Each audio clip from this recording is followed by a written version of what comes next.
Manfred Zapka, hi, thanks Thank you. for coming down. And Mrs. Zapka, Phyllis Horner, Hi, Jay. thanks for coming down. Thank you. So we're here to talk about predictions, but before that, I'd like you to tell me why you guys are qualified to make predictions, okay? Manfred? Well, it's always hard to make totally strict predictions, but usually what happens is that not everything is new. Somehow it's modeled after the past. So if we look at things which have arisen and we try to figure out, why they maybe just came about, then we can look to the future. And of course, we can never be totally sure it will be like that. But again, we can see what the past has taught us, and then we look to the future. And I've been looking at energy right now for a long time. I got my PhD here at the University of Hawaii back in 1988 when I made my dissertation on OTEC, Ocean Thermal Energy Conversion. At that time, we thought we could actually supply most of the energy of the world in this kind of fashion. Since then, I've worked a lot on alternative but also conventional energy, and if you see the trend, what is coming up, then you can make predictions for the future. Okay.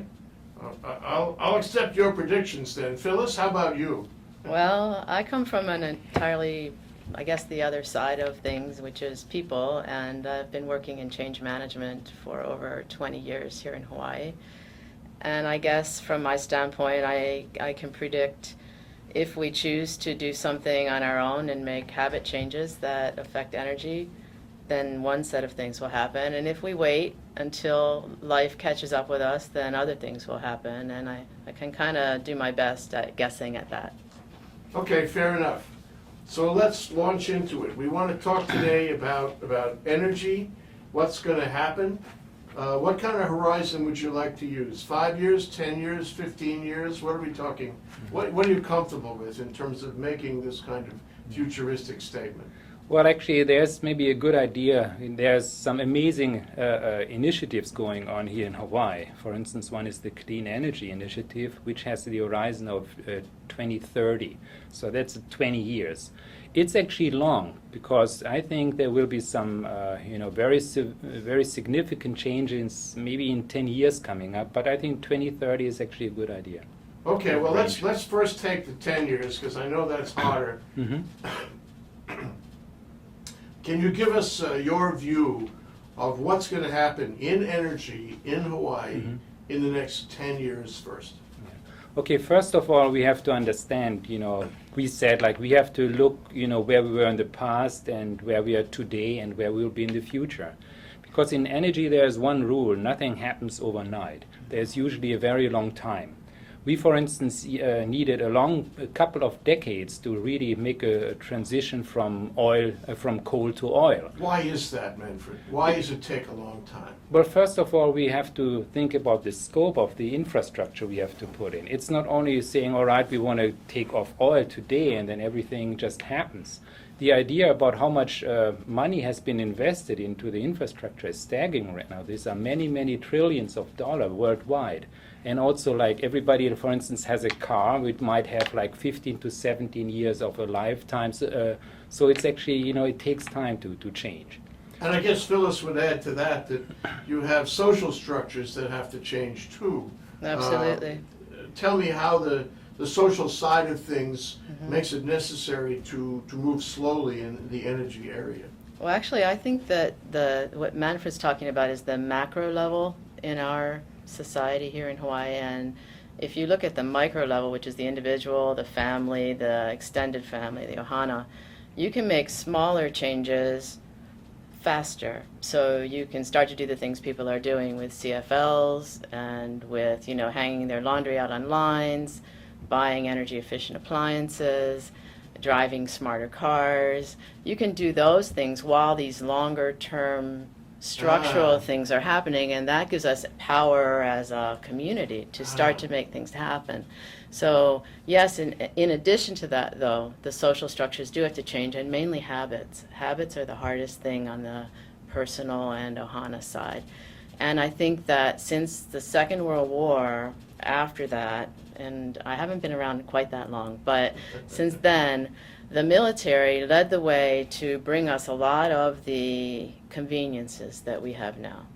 They brought the microwaves and all kinds of things that we now take for granted as part of our way of life. Now the military is going green, and they're doing biofuel generated fleets and all kinds of things that they're working on. So my view is that the social structures all kind of go underneath the radar of this. And what then happens is that, you know, we have Kanu Hawaii, and we have the planet, and we have people out there saying, create a new set of habits for yourself. Create a new set of habits that you would like just as well as the ones you had before. Streamline your life. Don't just buy styrofoam containers, for example. So here's the big question Mm-hmm. for both of you, I guess. If you can't do the micro changes, the individual social changes, Right. can you do the long-term changes anyway, or are the quick social changes, relatively quick social changes, necessary to get to the macro changes later? What do Does you one think? require the other? Yeah.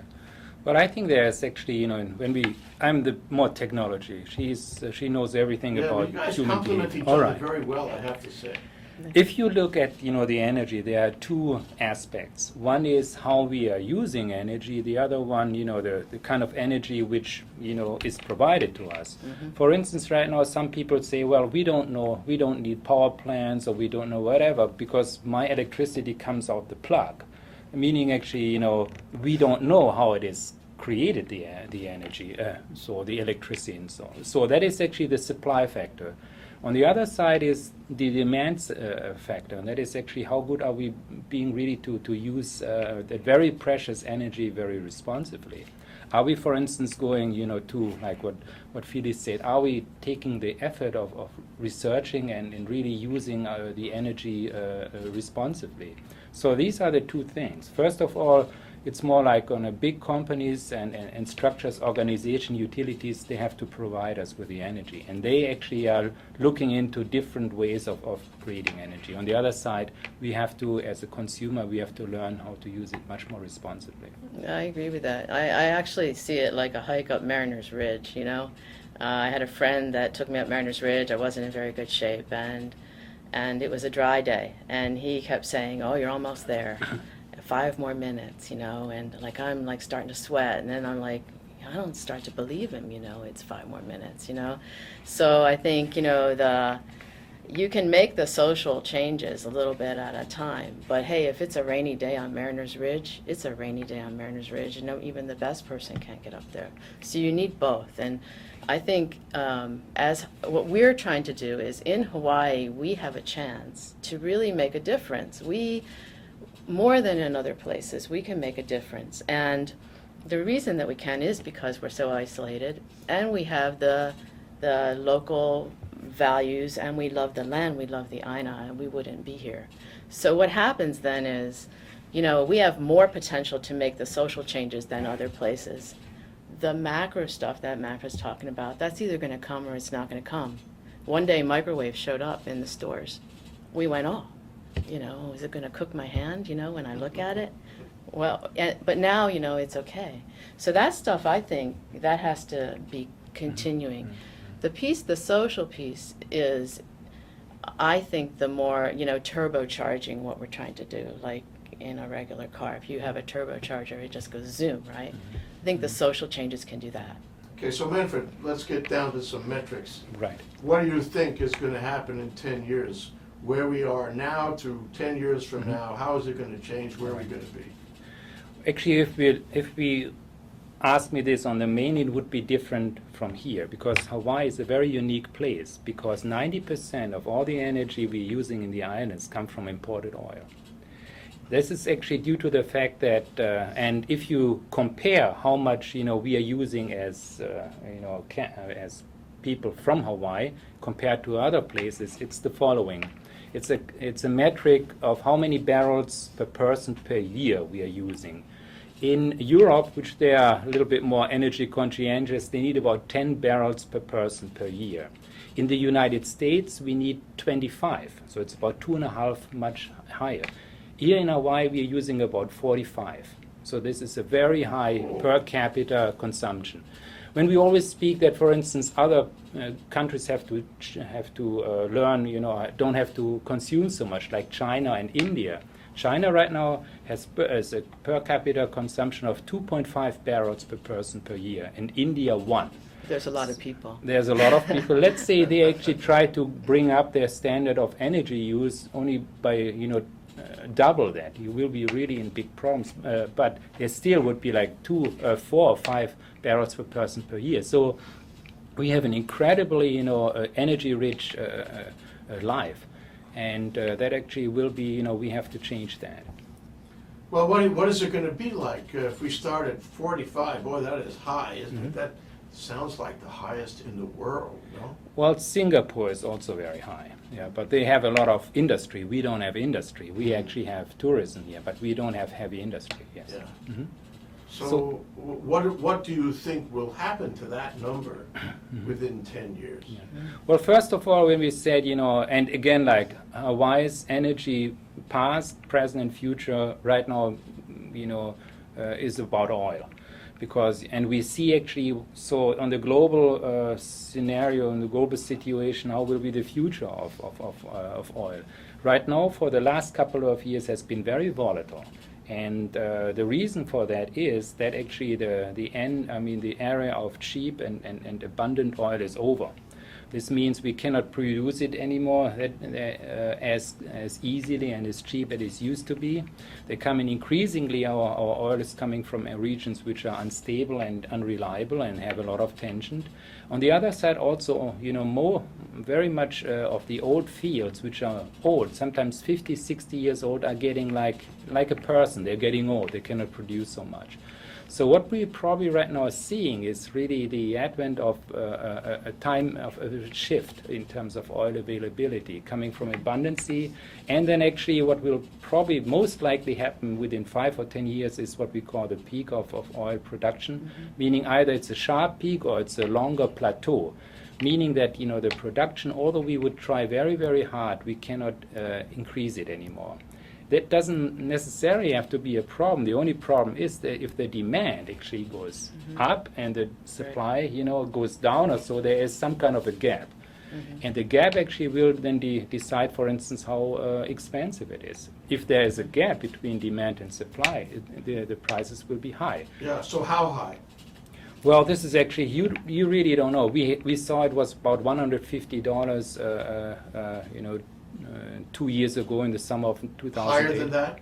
It could be, yes. Some people say it could be 200. I don't know. I think it should be higher. Yeah. I think the gallon price should be higher, and we should do what Europe does with taxes and making it.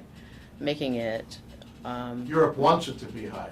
Yeah, they do. They want because it. they feel that will wean people off oil. Exactly. Well, they also need the money for something else. So it's not necessarily whatever they collect in taxes goes to build windmills and solar panels and streets. I mean, they also, the revenue goes somewhere else. That's But right. we pay about $7 per gallon when we were there last summer, and it was even higher in 2008. It was like $8. But it does have that effect. I think people still drive, but they would think more about it, or they would think about how many trips to take, or whether they should pool with somebody else, and whether they should take alternative transportation and things of that sort. So if oil gets higher in the next 10 years, does that mean, taking your point, Phyllis, does that mean that we are going to use less of it here in Hawaii? Or will we continue to drive those SUVs right down the highway? That's a good question. That's a good question, exactly. And if we look at how oil is produced, because you get crude oil and then you cannot use crude oil, of course, you have to refine it. So it's refined in different products like gasoline, diesel, and every of these products have their own dynamics. But we can say that 70% of the oil, which is products which are produced, are used for transportation. 20% are used, for instance, to making plastic, fertilizer, cosmetic, all kinds of stuff. And the rest, 10%, is for incidental things. So right now, when we actually looking at driving SUVs, or we are using a lot for transportation, this is a very high potential to save. So, for instance, maybe you can carpool. We can buy a more fuel-efficient car. But the problem is that usually it has been in the past that you have a much more effective car right now, but the cars are getting bigger. Maybe you have two cars because you all of a sudden can afford. But here in Hawaii, we have to consider it's different from the mainland because we also make 80% of our electricity with oil. And on the mainland, only 1% of all the electricity which is produced comes from oil. It's almost non-existent. So if they, for instance, if you do a windmill on the mainland, you do very little in terms of saving oil. But here we can make a difference in Hawaii. So will we? That's will we make a difference? Are the windmills going to be running the state? Is biofuel going to run the state? Where are we going on this, or are we going to be stuck in some kind of I want to stay with oil no matter what kind of mentality? There's two aspects to that, and one I think Manfred's really better at answering. That's the more technical part of how much can you actually replace oil with those things given the current state of them. So I'll leave that to him. But as far as what social changes will we make? Will we still buy Hummers? I think we saw that the auto industry here in Hawaii, there were a lot of Sequoias and big, Esplanades and stuff sitting on the lots, and people were trading in for smaller cars the last time we had troubles. I read something this morning online saying people are addicted to their cars, they'll never give them up, it's a sign of freedom and the American way of life, and I'm sure that's true for us right now. And my question really is under what assumptions are we living? Why do we live the way we live? And if we had when we had the hurricane 2 years ago, we went without energy for 2-3 days on Oahu. When the hurricane hit Kauai, they went without energy for a long time. What happened? Well, we quickly went back to the habits that we had because we like them. They're convenient. And sure, if oil wasn't going to be more scarce or we weren't so dependent on a couple of ports that if those ports ever get disrupted, we don't get oil, then we could easily say, well, let's just keep doing what we're doing. Because, hey, it's fun, it's good, I don't have to coordinate with anybody or whatever.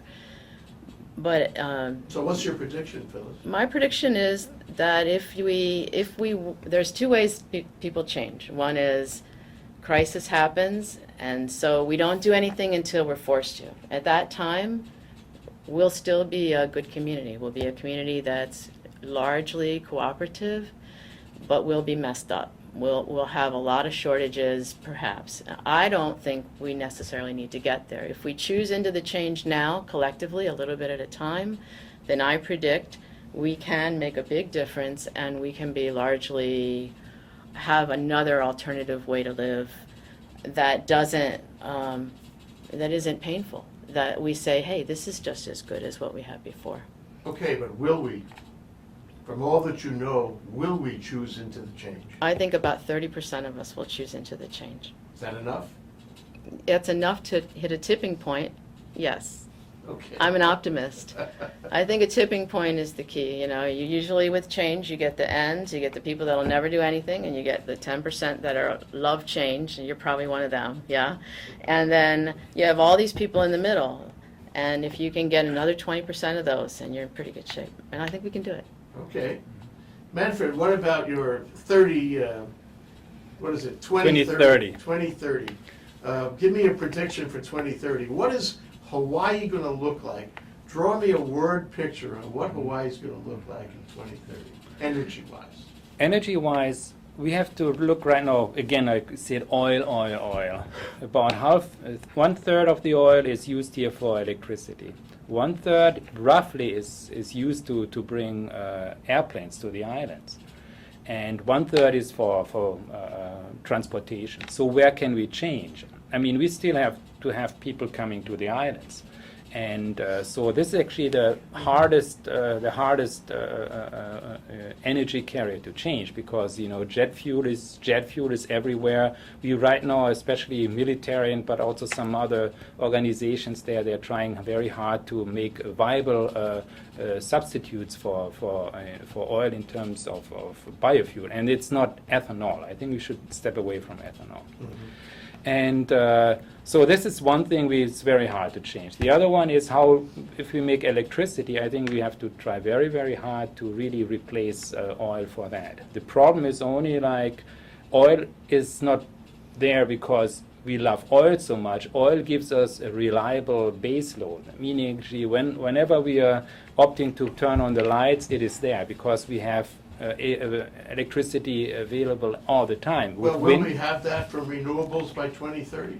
We do. Renewables by definition are intermittent. The only not intermittent means sometimes if the wind blows we have it, if the sun shines, usually it does, but it's only 7 or 8 hours during the day, sunshine.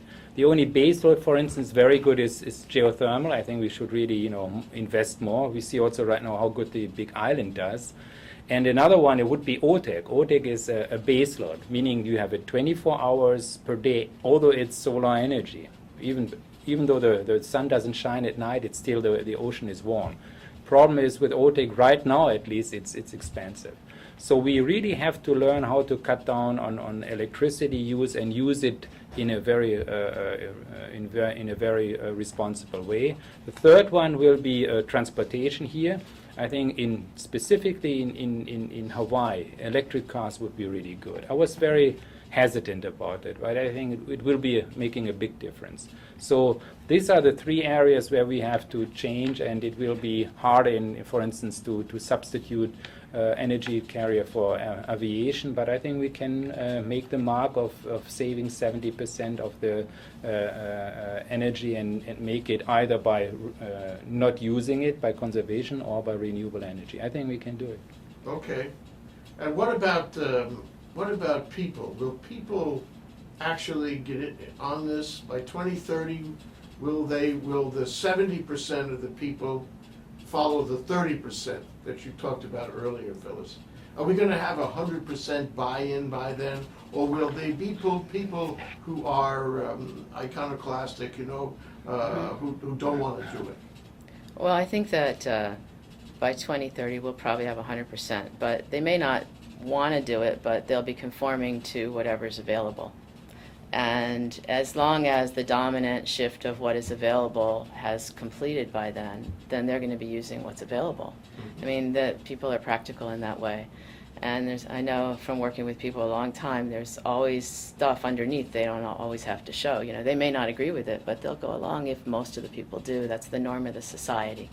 And that's what we're really after, is consciously figuring out a way to not be Chicken Little and say the sky's falling, it's the end of the world as we know it, and at the same time not sticking our head in the sand.